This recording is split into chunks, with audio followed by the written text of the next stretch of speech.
Okay, so now it's an easy time for the United States to use the social media. You mentioned the Madagascar example, the opposition in Iran, or the Haiti, or Obama's speech in Ghana. But what if the United States gets involved in a new war, for example, with Iran?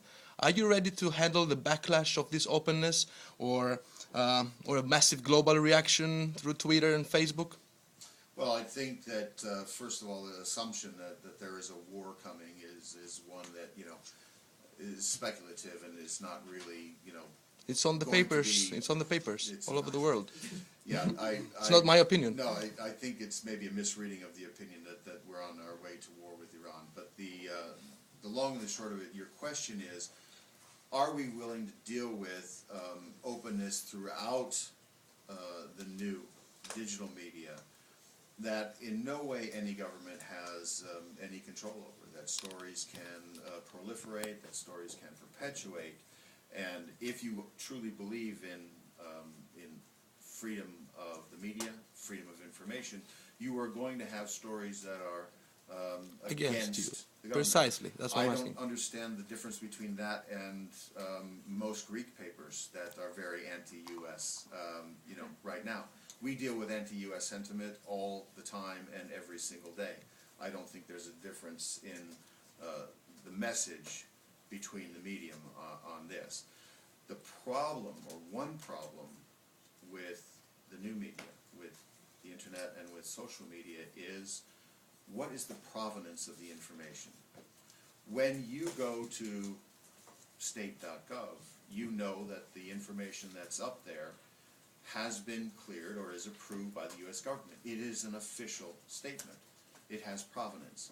There are many stories that we have to deal with every day here that people come up and say, this is all over Twitter, or this is all over the internet. And nobody can point to the source of the story. That is a real problem, because stories that just proliferate because people can now share it doesn't mean that that story has any validity. And this is a problem for everyone who uses the new media. How can you ensure that your information has validity? And what are the parameters for checking?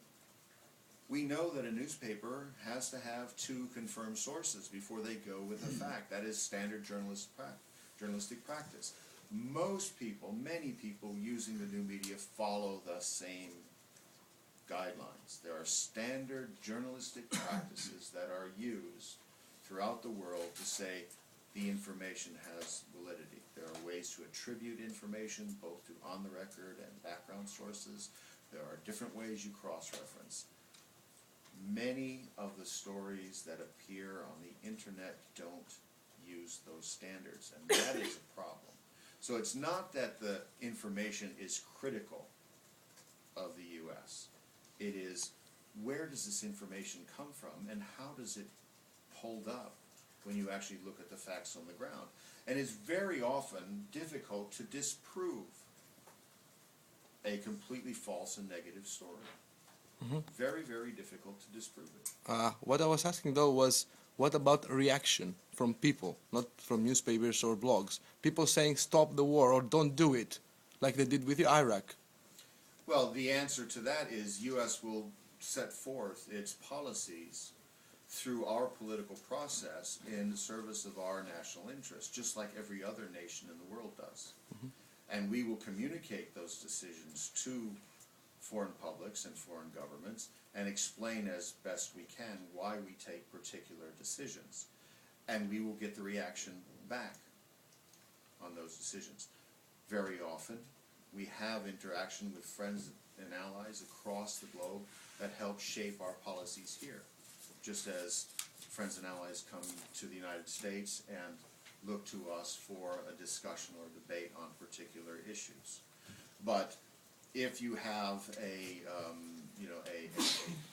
negative reaction to any U.S. policy, our job is to explain why we're pursuing that policy and explain to other countries how we think this affects the global political balance.